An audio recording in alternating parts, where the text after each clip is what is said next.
Hello, everyone. I am so excited for this episode, this cup of Joe, because I am talking with one of my newer favorite authors, um, someone I've been excited to chat with for a while now, Samantha M Bailey, author of two fantastic books titled Woman on the Edge and Watch Out for Her. Miss Samantha M Bailey, thank you for joining me. Oh, I'm so glad to be here, and thank you for being so kind to me. Well, it's I'm very happy to, and you're someone I through my other book discussion podcast I came across fairly recently, and in the with having an Instagram account with what we call Bookstagram, Hmm. the authors and titles like come at me in like huge waves, so you kind of like gotta sift through the never ending to be read list. And uh Totally. w- yeah, but Woman on the Edge was the one I saw posted through my co-host of that podcast. And it's one of those, you read the synopsis, I'm like, okay, I want to get on this. And I saw you had just released Watch Out for Her, so I read that first and then Woman on the Edge, but they are both fantastic, and I am happy that you are an author that, for me, made your way through that whole wave of what I'm sure are other fantastic books, but it's hard to kind of settle down, with again that never ending list. So, and what I like about you even more is you're an author that I reached out to, and you have a connection with your fans, and this is, you know, fantastic. I just want to say that up top. Thank you so much for everything you just said. Without Bookstagrammers, like you said, there are so many books, and it's just so much. So without Bookstagrammers shouting about our books, it would be really, really hard for any of us to have the career that we so desperately want. And I love my readers. My readers are everything. They've changed my life completely. So I love connecting with them, and I love connecting with people in general. Yes, also, and I shared this with you on Instagram yesterday. I made you a new fan potentially because I'm going to shout out my friends Jen and Kelly, who I met up with at Barnes and Noble yesterday, and I told them about I was going to be chatting with you on my podcast, and I went and found both of your books in on the shelf at the Barnes and Noble, and she had enough for like one book, so she this is more for the video component of the podcast, but she was looking she read the synopsis for Woman on the Edge, and she did this, Oh, awesome. gave me wide-eyed look, like she was immediately drawn it. And that's I think I had the exact same reaction when I read that synopsis for Woman on the Edge, because how can you not be drawn in with a premise like that?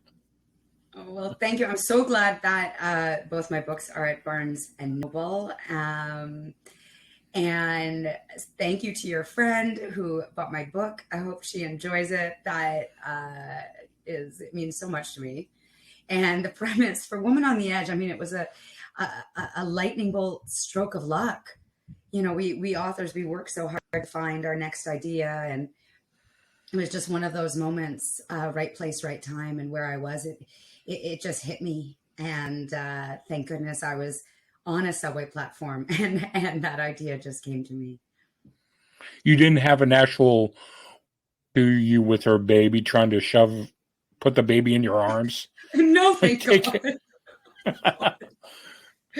Because No.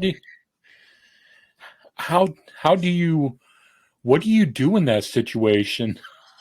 If that act, Well, I know what Morgan did, but oh yeah, what would I do in that situation? I think I think I would freeze. I think it would I be one of those moments where for me, I think I would freeze, and I would have no idea what to do because I'd be terrified for this woman's life and for the baby's life. And I think I'd freeze and I'd be quickly looking around, like looking for, an officer or someone nearby, like, help. yeah, Uh, yes, yes, yes. Yeah, and there aren't, many that are, visible, at least, in Toronto on our subway platforms. I don't know if I've looked around and seen a security officer standing right there. I think, you'd have to pull the lever and have to ask people for help. And, everything in Woman on the Edge, it happens in seconds. So there's no time to even talk yeah, to anybody or ask anybody for help. yeah, but it's just one of those, a woman going about her everyday business, and then suddenly she's thrown into this situation where, everything is coming at her so fast from that point on.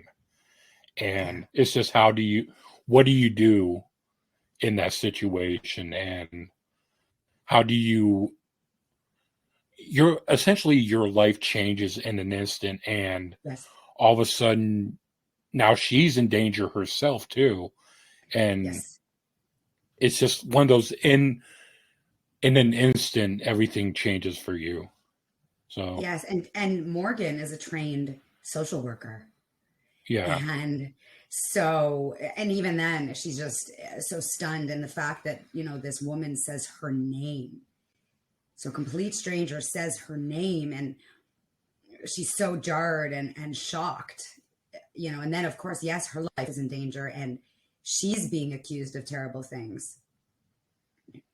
Yeah, because no one, her account doesn't match with eyewitness accounts. And so what exactly is, because you get a little of her backstory, and is she a reliable narrator herself? And Right. you don't. So it's kind of, her account doesn't match up with the eyewitness accounts. And so you spend that whole book wondering, first off, how does this woman know Morgan? And then what is going on with Morgan's psyche? And the crisscross back and forth between that and then this other woman, Nicole, the Yeah. lead up to that moment, everything leading up to that is just, that is my favorite. I said on the book report, that is one of my favorite story structures, with the between the past and the present, and how everything is leading up to it. And I believe I said on the podcast, like, I am more drawn into the past just because I, you know, I want to see, like, yeah, that's where you get all the details and what leads up to that moment. And But so much of the psychology of it, too, right? Because yeah, it's all our past traumas and it's all our past experiences that inform our present. yeah, because Nicole had, you know, her, the demons of her past too, between Yeah. being the nanny with the baby who died on her watch, Yeah. and that she blames herself for, and the baby's mother blames her too. Yeah. Maybe understandably but unjustly in a So way. understandably to me as a mother of two, because you'd Yeah, want an explanation and you want to blame someone while truly you are blaming yourself for leaving, your or Yeah. a baby with a young babysitter, for working. There's just so much involved, um, in that kind of awful loss. So with a book like this, you draw on your own experiences as a mother and coming up with that premise, as you said, staying on the subway platform. You just look for, as a writer, do you look for inspiration in your everyday life, or is it something that you kind of just wait to come to you? I'm always looking. Always. I'm just so fascinated with Watch Out for Her too. I'm fascinated by Yeah. watching people. I think about writing and stories and books all the time, all the time. I dream about it. I think most writers, we do, it's so much a part of our soul. It is our soul that I'm always looking. But I find, that when I'm looking so hard for an idea, I'm not finding the right one. I'll come up with ideas, but nothing that sticks. And then it will either just hit me, or I'll be in a conversation and I'll be brainstorming with, friends or my agent or my editor. And then suddenly the idea will come to me. It has to come to me, when I'm not looking so hard for it. Yeah. Well, I mean, that's kind of what I experienced myself too, because I, especially since as I get more and more into reading and have gotten more into reading as an adult in the past few years, mostly, I'm getting story ideas myself too. And it's one of those, I try to make note. I've woken up in the middle of the night and, getting up to, use the bathroom, and something, will come to my head, and I try to make a note for it. I make a note of it in the notes app in my phone, and then I look in the morning. I'm like, what? It doesn't make sense. It's like I'm like, chicken scratch, right? Yeah. I'm just like, what? Okay, what does this have to do? What is the significant? Like, I'll put a little detail in. I'm like, okay, what does this have to do with anything?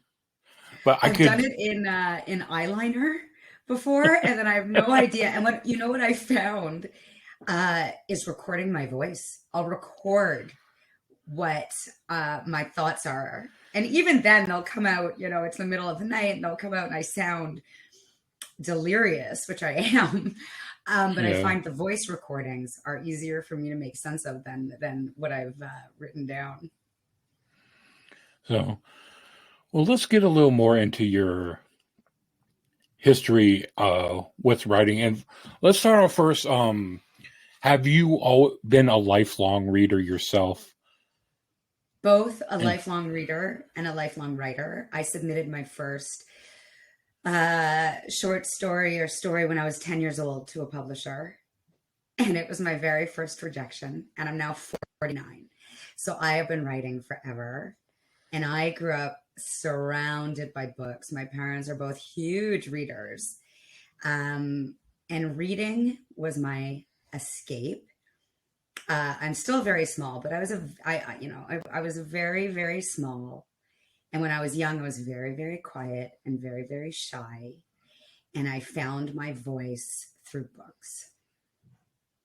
well, do you still have that story you submitted as a 10-year Everyone old? asks me that. I'm sure it's somewhere. And Watch Out for Her is the sixth book I've written. So Woman on the Edge, my debut, my traditionally published debut, was the fifth book I had written.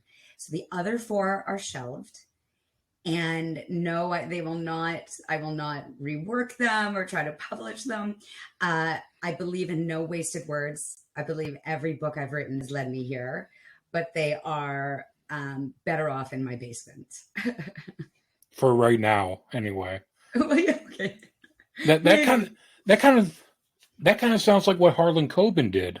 Um, because I his love her. first, yeah, his first two books, Play Dead and Miracle Cure, are books he wrote like the publishing dates for those are like significantly earlier than his. I believe his first Myron Bolitar book is his first like majorly published book, but he had re-released his first two books, and he put a little note in each of them that said, like, this, I wrote this. Basically, looking back on these, I acknowledge these. This is not my best work, but it's still something I'm proud of because it led me to, what I eventually became as a writer.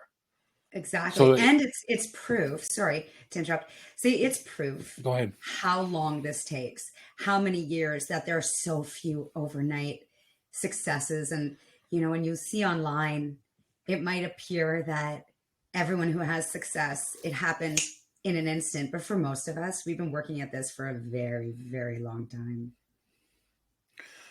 So after that first submission when you were 10 years old, 39 years ago now, Yes. Oh when God. was there a point like you took some time off, but like was there a point where you came back and significantly decided to give writing a chance or give writing real work? Yes, and it's a really good question. So I kept writing all through my high school years, all through university.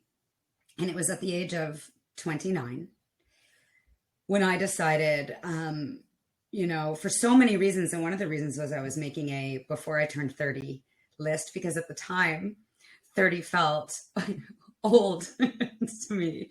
Now at almost 50, I laugh and laugh. But there's all these, decades. When you hit a new decade, it's momentous. At least for me, it was momentous. 30, 40, now almost 50. And so, and I've always been a person who really sets goals. I've always been a very driven, ambitious, goal-setting type of person. And I had a dream, and so I decided I'm going to do it. And I used to write edgy rom-com, and so that is what I wrote, was an edgy rom-com at 29 years old. And then I signed very quickly with a big New York City agent, with my first agent.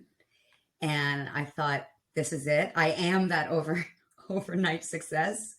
I was so very naive.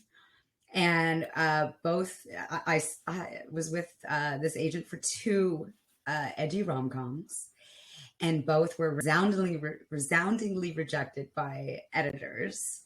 And so I really realized then, I really understood how hard it is to get published. And then I wanted to figure out, what do I do next? Now that I've had these two rom-coms rejected across the board, I decided to take some time to think. And so that agent and I amicably parted ways, and I started writing darker women's fiction. And then as the years went by, they got darker and darker and darker. And then I wrote Woman on the Edge, and I signed with my current incredible agent. But it took, I think, 8 years between my two agents for me to sign, with someone else, and for someone else to say yes. And even my current agent had turned down 3 other books before Woman on the Edge. Wow. And those are books. Those are books shelved, just waiting to. I know. Should you ever decide to release them, I know I will be on the front lines to read them. Thank you. I find I'm the type of person who looks forward. I don't like to move backward. Yeah. So I really and because I love thrillers so much, they just I find them excruciating and exhilarating, and they just tear my soul apart. But I love it so much, and I am so compelled to write thrillers. But I'll never say never. I know. Well, I mean, the way they can tell you apart, Woman on the Edge is a perfect example. I think because you can get more invested in a character if they're going through what, for example, what Nicole's going through in that book with and I it happens late in the book, but I don't feel like it's a spoiler because the premise of the book is Nicole gives her baby to Morgan and then falls on the train tracks and is killed by the incoming train. And so it's not a spoiler, but it's leading up. It's when it gets to that moment from her perspective. I got emotional when reading her final thoughts before she falls, and like the final thought she has, after she gives her baby and knowing in her heart that her baby is going to be protected with this woman. And her final thought is of the book Goodnight Moon. And just that, I mean, I don't know, it tore at something inside of me. It's tearing Reading. something inside of me as you say that. Like it was Yeah. emotional for me to write it. It's emotional for me Yeah. to think about it. I haven't read Woman on the Edge in a very long time, and I've been so focused on Watch Out for Her that when you say that now, it brings back those feelings of writing of writing all of that. Yeah. Because, well, and I know we're talking a lot about Woman on the Edge, but I mean, I read Watch Out for Her first. I mean, because that is your new recent release. Mm-hmm. But Woman on the Edge is the one freshest in my mind because that I tend to do that sometimes. I'll read the newest stuff first and then go back. Which is something we appreciate so much. I'm so happy to talk about both my books. They're both they're both my life's work. And it's sometimes hard for our backlists to get attention because new releases are exciting and they're shiny and, everybody wants something shiny and new. And so it's wonderful that you went and got my, my debut, because it was my debut that as I said before, changed my life. And it's also, even though you said you've written 4 before this, Mm-hmm. I feel, probably with Woman on the Edge, is it more that they say this a lot with musicians, like you have your entire life to write your first album. And usually that it can come out more, it can show more that way. Do you feel that way with Woman on the Edge? I would say it's interesting. The difference for me between Woman on the Edge and Watch Out for Her. Oh wow, just there are so many. So the pressure was very, very different. Of course, I wasn't on a deadline. Yeah, I took 6 years to really from the time I started writing it to the time it appeared on a bookshelf to the time it was published. So 6 years. And of course, I didn't have 6 years for my next one. But what I learned from writing Woman on the Edge to Watch Out for Her was immense in terms of writing structure, in terms of structuring my time management, writing a little faster because I had to. I love revising. For me, the magic is in the revisions, but I think I became better at revising, faster at revising. So I think I'm so proud of both books, but I say that, Woman on the Edge is my book baby, and Watch Out for Her is the book of my heart. Well, so we can move on to Watch Out for Her. Where did your inspiration for that come from? Oh, so it wasn't a lightning bolt moment like it was for Woman on the Edge. It was a different experience. I needed to come up with something. Now I had this pressure and also the want, of course. I've been given this gift of a career and I wanted to write something that pushed me outside my comfort zone. I always want to take risks in my writing. I don't take risks in my real life. I won't ride a roller coaster. I don't drive quickly, but in my writing, I take risks. I take risks. And I also didn't want to disappoint anyone. I didn't want to disappoint myself. And so it was in a conversation with my agents and editor where we were tossing ideas out. And I was, here's one idea, here's another idea. And I knew I wanted to write about middle-aged motherhood for sure. That felt very important to me. I'd written about newborn motherhood and I wanted to write about middle-aged motherhood. And at the time, it was right before the pandemic. And I had felt I had achieved this somewhat incredible balance between motherhood and my career. I could be fully present for my children, who at the time were 9 and 12, but I had my own time to write. And it was fabulous. Looking back, it was so fabulous. And I wanted to write about a woman who is a stay-at-home mother who wants to find her passion. She wants to find that piece of herself. The idea fascinated me. Someone who hadn't yet found herself because motherhood had consumed her. And then all of a sudden the pandemic hit, and all of a sudden my kids were home all the time. And all of a sudden my absolutely main focus was keeping them as physically and mentally healthy and happy as possible. And I lost all sense of balance, all sense of time, all sense of space. And all of that actually, so in the end, helped me write the book. And in the end, this book became a lot like therapy for me. So I'd say a lot of the inspiration came because of I think, the pandemic. Yeah, well, the mother in the book hires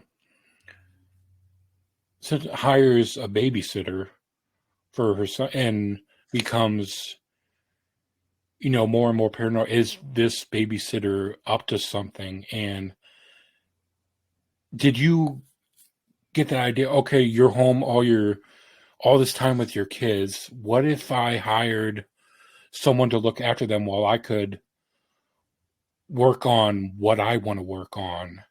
And did it just come from there? No, well, for a variety of reasons. They were 9 and 12, so they didn't really need anyone to look after them. And also, I couldn't have anyone in my house. And we were on 3 different Right, lockdowns in Ontario. right. It wasn't until I think a few months ago that anyone else had been inside my house. So the option wouldn't even have been there for me had they been younger. But no, the idea for me came from my absolute fascination with psychology and with watching people. And the idea that we can't watch who watches our children when we're not there. I am a worrier as a mother. I always have been. As my kids get older, I don't worry as much about who is necessarily watching them. I'm worrying more about what they're doing. Because now they're 12 and 15. Yeah. But, and I definitely am not as paranoid as Sarah. And the reason Sarah is paranoid is because she knows people are keeping secrets from her. She knows someone is lying to her, but she doesn't know who exactly, and she doesn't know what's going on. And so she can't trust anything, even her own thoughts. But definitely I wanted to explore the idea of when you let your children go into someone else's care, even if you have cameras on them, you don't really know what is happening. And that's another one where you use the dual timeline, where in present day, she with her family has moved to a new neighborhood, essentially across the country, Mm-hmm. and then and she has tried to get away from this babysitter Holly. I'm trying. I'm blanking on the names because it's been a while since I read it, but I believe And Holly you is the read baby. so much. Yes. So I think that name just came to, it's Holly, right? Who's the Yeah. babysitter? Yeah. Okay. But you're going back and forth in time between them having just moved into this new neighborhood and just that summer, so like a few months prior, where Holly came into their lives, and also in present day, she's seen stuff. Is there a camera in this house? Is there, you know, was this something with the previous owners, or has Holly somehow found them? And then there's this neighbor across the street kind of giving them the side eye, and is he the one who set up and so, and then you just want to go back, okay, how did it get to this? Because it started out so, Holly is just this, 22-year-old girl looking, you know, and then Holly has this thing where she's, she has her things going on with this family, and so she finds this new wonderful connection with the family she's watching. The boy Jacob, that name just came to me again too. But she has this like big sister connection with Jacob, so you wonder, okay, does she get obsessed with this family, like Hmm. unhealthily upset? Like what leads up to what? And is it Sarah, Yeah. the The mom. mother? Yeah. Yeah. Okay, all the There you go. names You grab, got you got them all. I know. and the husband is Daniel, right? And the husband's Daniel. Yeah, good. No, it's I read so much, but I'm working on my next book. And in Yes, my head too, the names will sometimes I'll be like, okay, this character is in this book and this one is in this book. Yes. yes. So, and this morning before we jumped on here, I'm reading, um, I'm reading the book for my next episode of Book Reporters. So, all these books are coming at me, I'm and curious what it is. What are you reading? it is My Killer Vacation by Tessa Bailey. Oh, okay. I keep hearing about Tessa Bailey. I have to read her books. I keep hearing that she writes these really, really incredible, fun books. Yes. Fun, steamy, Yeah. Okay. That's what I heavily, wasn't.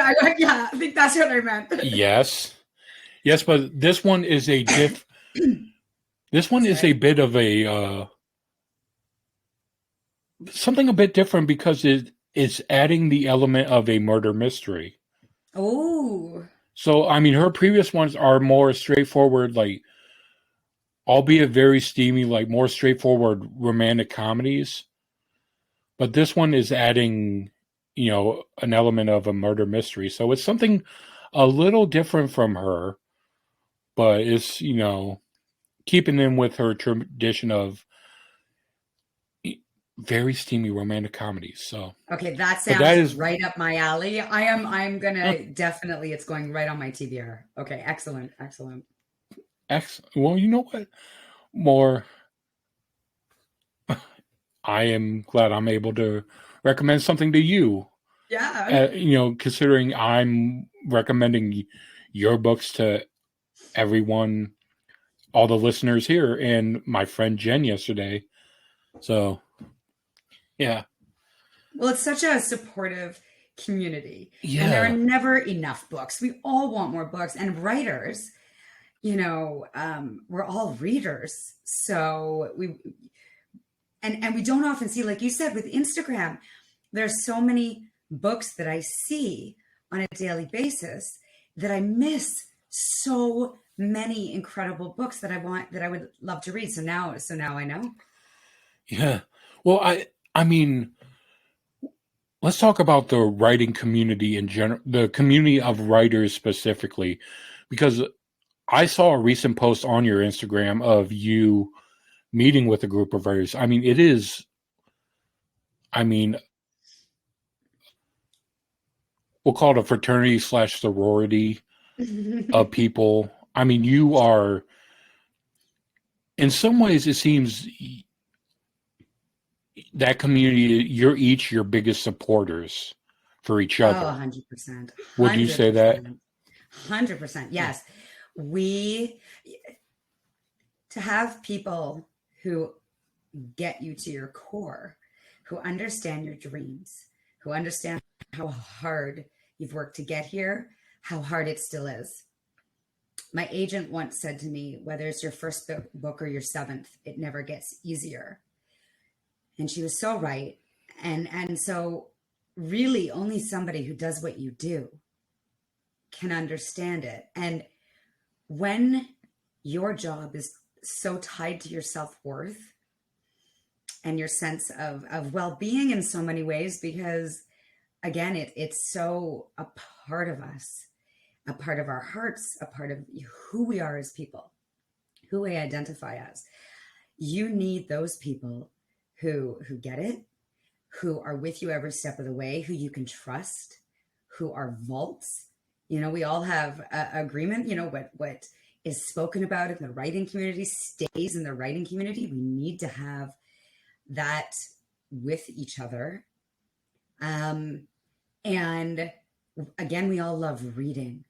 And when someone you know has worked so hard, when you see that they're getting the recognition and the success that they deserve, it really is, I think, almost better than our own success.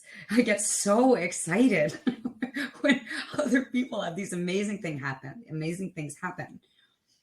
And it also shows all the possibilities out there that maybe today you don't have exactly what you want, but that doesn't mean you won't have it tomorrow. Yeah, that is so wonderful. I mean, I see it, you know, with podcast right now, podcasting, as much as I would love to make a living with this. I mean, for the most part, this is just a hobby for me right now, but this is something I see with other podcasters I've been able to connect with. My friends, Jen and Kelly, who I met with yesterday, who I, you know, recommended your books to, and Jen purchased Woman on the Edge. Thank you, Jen. Thank you. Thank you. Yeah.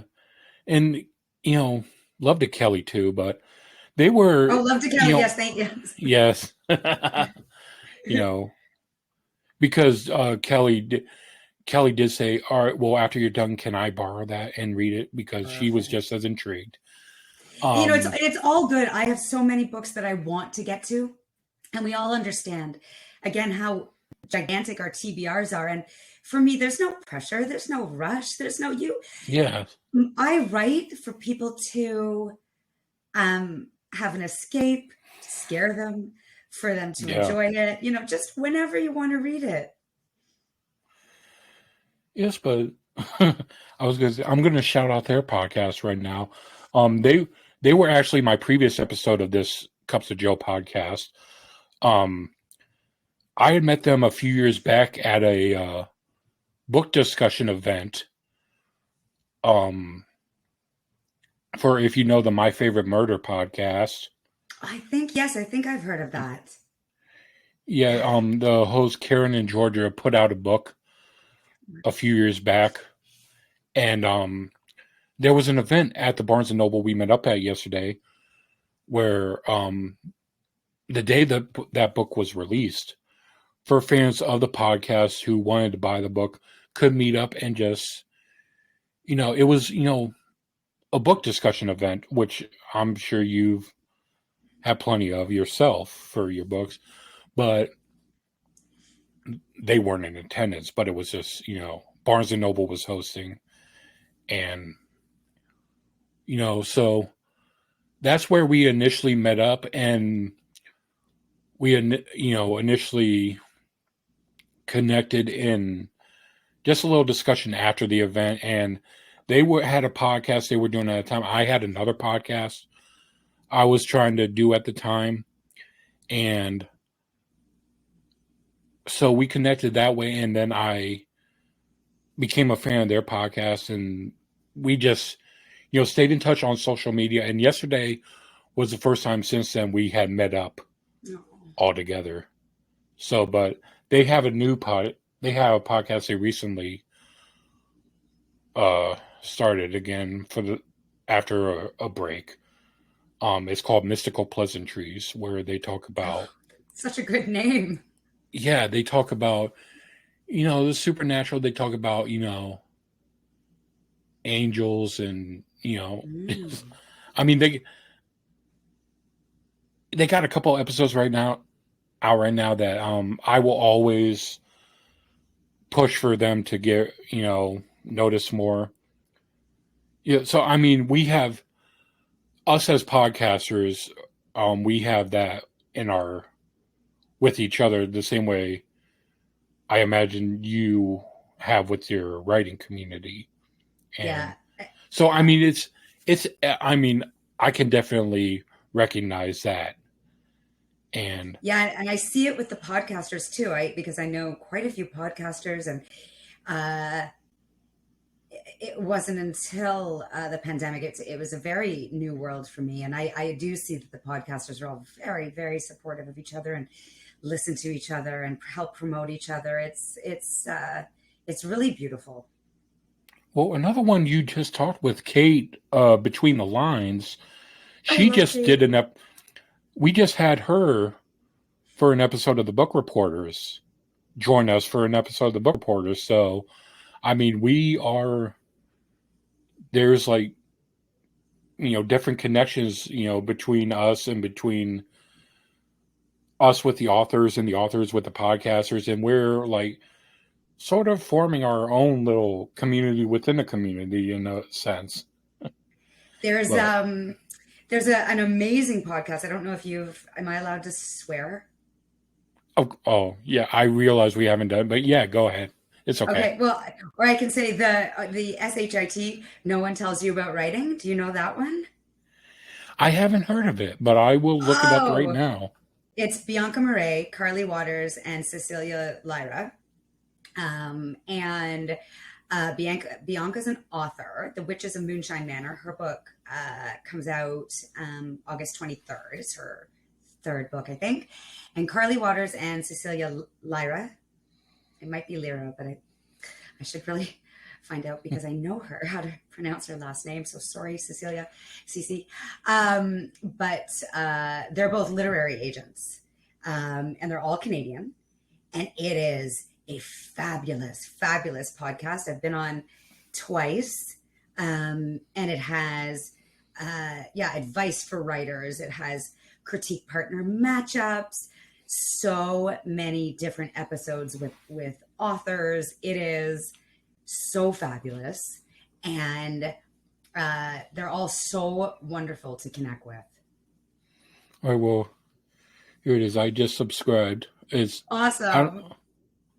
Yeah. the shit no one tells you about writing. There, I just Yeah. so. There, you swore. You did it for me. But yeah, so but yeah, in your writing community, is there anyone you want to shout out? Oh my gosh. I could take a whole hour to give shout outs. Now, I will say, yes, I definitely want to shout people out. But whenever I do this, I am the type of person, if I don't include everybody, I feel really awful. Like, I feel terrible if I don't somehow manage to include everyone. So this is off the top of my head.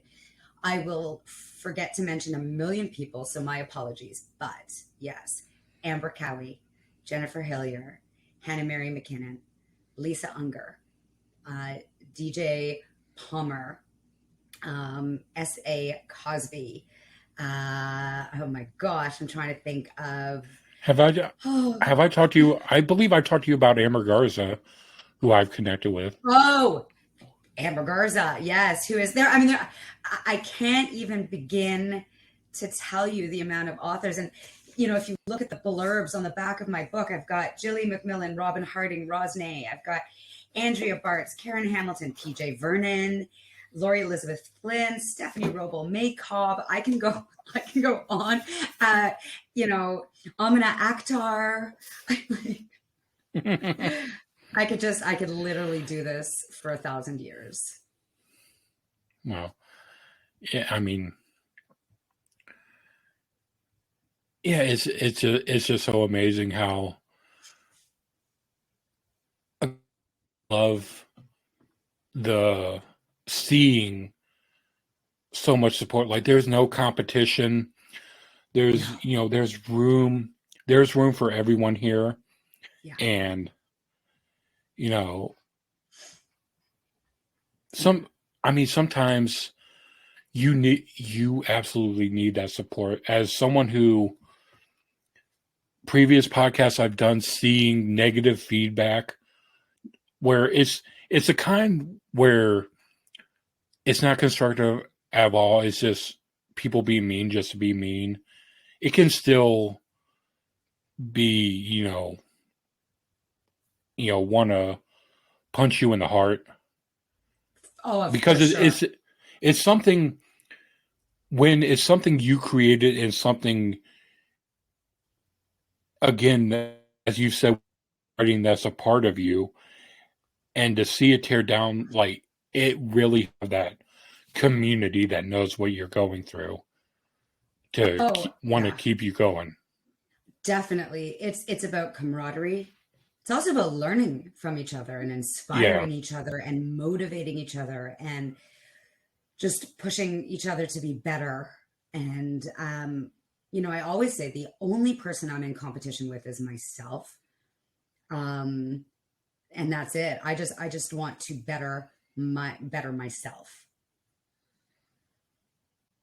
Well, and as I've told you, you have readers like me who will always be a big support to you too. I'm happy to, you know, again, you managed to make your way through that huge wave of books coming at me, and it helps when you have a synopsis like you have for Woman on the Edge. So, but it managed to happen, and I managed to connect with you, and I gotta say, it's been fantastic connecting with you and having you, being able to talk with you now, and you know, I I've said this when I talked about Woman on the Edge this past week on the Book Reporters. It was official before, but I officially announced that you are now an auto purchase for me. Oh, Whatever you put out, it will always go to the top of my list at that time. So, oh, thank you, Joe. That means the world to me because it took so long for me to get here. It is still uh, surreal to me. All I of it know. is still surreal. The bestseller list, seeing my book on a shelf. When anybody, when you contact me to ask me to come on your show, I always want to look behind me and go, oh, like me? You want me on your show?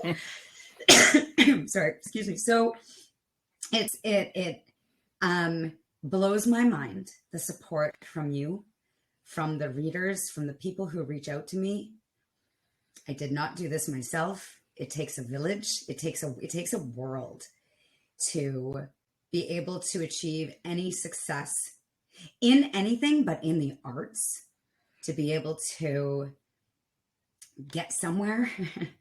It is so difficult, so difficult, and we can only do it if we have support. That's the only way we can do it.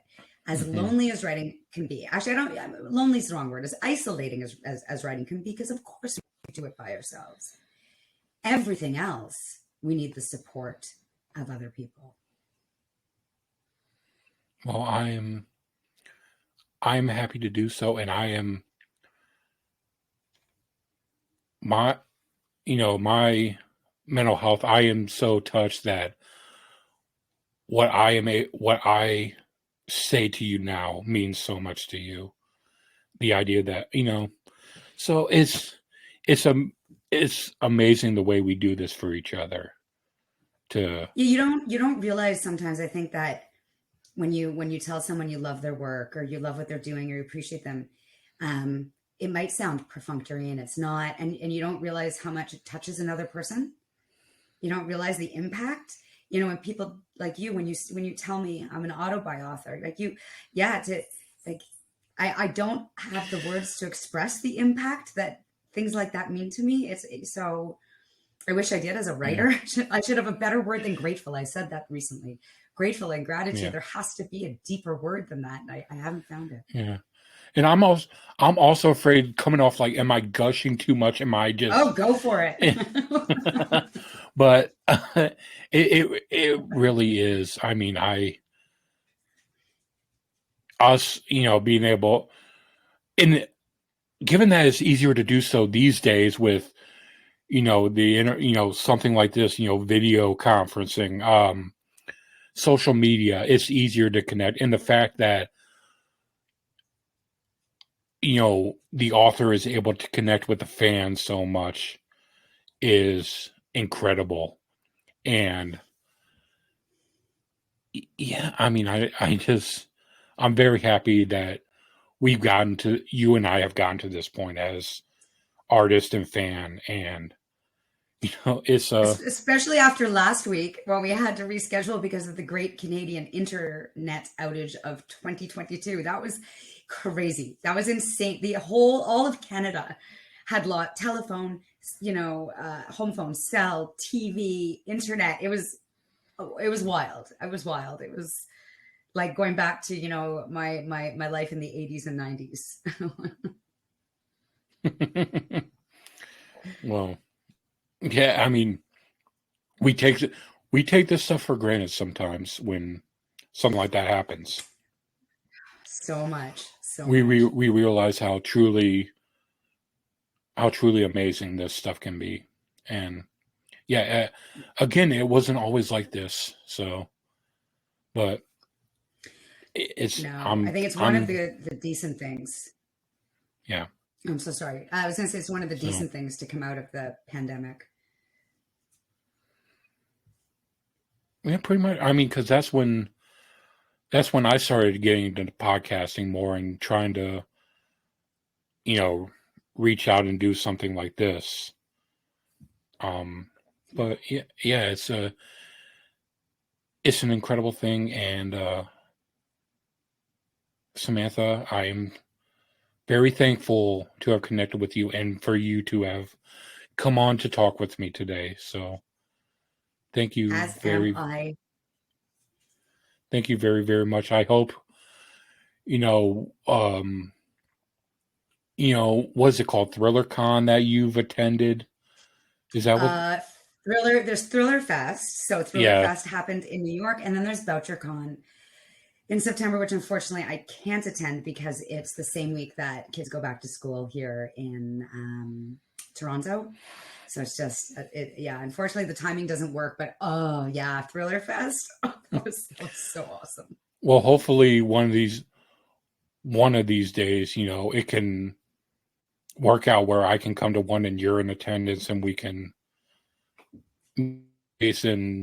have another discussion like this, hopefully. That would be fabulous.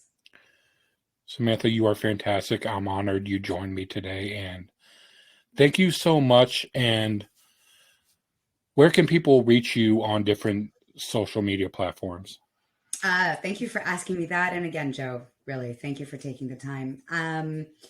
I am very active on Instagram at S Bailey Books and Samantha Bailey Author on Facebook. And I'm a little less active on Twitter, but also at S Bailey Books. Also, everyone, again, I cannot recommend her books enough.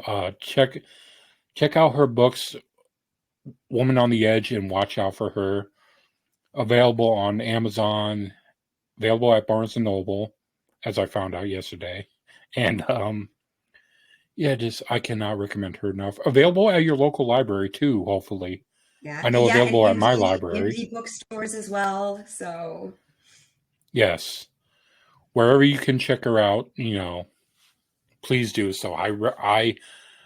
If you read along the lines like what I like to read, I promise you will not be disappointed. I cannot recommend her enough. Oh, thank you. Seriously.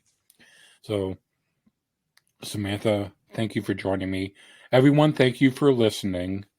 And I guess I'll end this by saying take care, everyone. Take care.